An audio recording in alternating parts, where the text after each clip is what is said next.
What is up, enthusiasts? It is Cedar Flags here, and welcome back to another one of my videos. Back in 2018, the first two single rail coasters came out, Wonder Woman Golden Lasso at Six Flags Fiesta, Texas, and Railblazer at California's Great America. And right now, it's safe to say that both of those coasters caused a major revolution in the roller coaster industry that is currently going on. The single rail coaster continues to rise in popularity, with new coasters and even new models coming out every year. As well as the RMCT Rex and Raptor models, Intamin also came out with a single rail model known as the Hot Racer, and came out with a few clones coming out with that. And just announced last year is the first of its kind, Big Dipper at Luna Park in Sydney, Australia. With this, it's safe to say that the single rail revolution is nowhere near over. There are too few roller coasters for it to be over. So today, I want to talk about the future of the single rail coaster, from all manufacturers and all models. And I want to talk about locations where I could see a new model. Now, before I get into the video, if you're not subscribed, I definitely recommend you subscribe if you enjoy my content. I am so close to 5,000 subscribers, so a subscribe would definitely help. But anyway, let's get right into the video. In this video, I want to talk about the 3 confirmed modern single rail models and where the future of all of these models could be. These 3 models include the RMC Raptor, the RMCT Rex, and the Intamin Hot Racers. These are the only 3 out right now, and 2 of them don't have existing models. I want to talk about the near future of all 3 of these models, and the parks that all 3 of these models could go to. So first, I want to start off with the one that is currently the most models out, the RMC Raptor. The first model I want to talk about with the 3 is the RMC Raptor, the original model, the OG, and one that was designed with a cheap price tag of under $10 million. So, what do I think is the most likely contender for the future of this model? Well, either small or unheard parks. By unheard, I mean parks like the water park in South Dakota, where we don't even remember the name, and it doesn't have any coasters, but it's going to make a name out of itself with an RMC Raptor. I see parks like Waldameer, Canopy Lake, parks like that adding something like this. I mean, it would be a major expansion, maybe even the biggest expansion in the park's histories, but it still would definitely profit, and people would definitely benefit off of this being there. The GP would benefit off of a new coaster being there, enthusiasts would rave after an RMC being at a smaller park, and the park would definitely profit as well. But with the pandemic, as well as smaller parks that barely have a budget whatsoever, I could definitely not see this happening for small parks. Parks with 1 or 2 coasters that don't plan on investing anytime soon.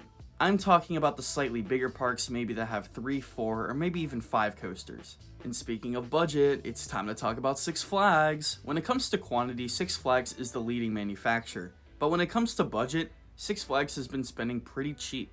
And they already added an RMC Raptor, and there's one on the way.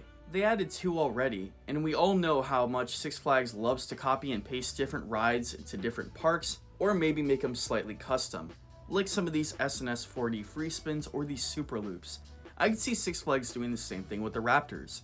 In fact, there's a rumored one coming to Magic Mountain. Now, Six Flags could easily get a T-Rex, but when it comes to Six Flags spending, I don't think that they'd want to invest in a T-Rex, but instead stick with the Raptors, as low capacity as they could be. The weird thing about these RMC Raptors is that they could basically pop up just about anywhere. I mean, we see a barely known water park, and then the major corporations going onto this. Who knows what park could add this next? It's very hard to tell. But that's really all I have with the RMC Raptor. I mean, some of these parks were pretty unpredictable, and I think that this model will stay in the United States, and I'll get to why that is in a little bit. But anyway, those are my predictions for the RMC Raptor. Up next, we have the RMCT Rex, which was designed as a bigger version of the Raptor model. This was to increase capacity as well as have bigger trains. This was for the taller rides, 200 to 500 feet. But I definitely don't see a major 500-foot model coming right when they come out, but instead maybe more 200 models. There has not been a single one of these to be announced yet, which makes this one a little more tricky because I don't know exactly who's going to pick the first. But I do have 2 parks that I want to talk about in particular, and both of them are owned by Cedar Fair. The first park I want to talk about is Canada's Wonderland in Vaughan, Ontario near Toronto, and I honestly think this would be one of the perfect contenders for the first T-Rex. First off, it's known to be a prototype park. It adds the first of what Cedar Fair wants to be at some of their other parks. Look at the B&M Hyper, the B&M Giga, and many of their flat rides.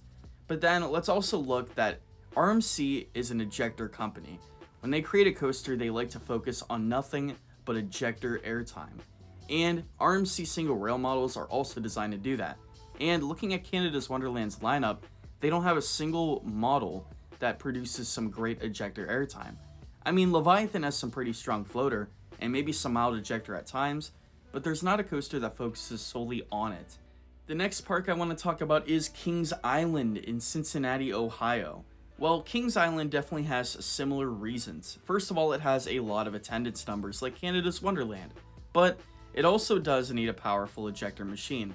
Now at the same time, you might say that Mystic Timbers gives off powerful ejector. Well, I think it gives off ejector, but not to the level of RMC caliber. And then it also has massive open spots in the Vortex plots and Son of Beast plot. I mean, these plots are absolutely massive, and if they wanted to go all out with an RMCT Rex, they definitely could. Now, I'm gonna be honest, I don't see really any other parks besides these two, or parks by Cedar Fair, to add a T-Rex. I mean, maybe I could be wrong, but I could definitely see the first of these models coming to Cedar Fair.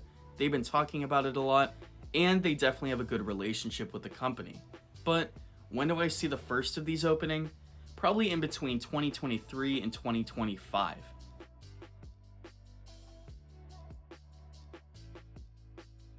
The final single rail model is not by RMC, it is the Intamin single rail model, also known as the Intamin Hot Racers. These models are designed to provide a launched experience with a single rail coaster and probably a more intense and compact layout with absences of ejector airtime.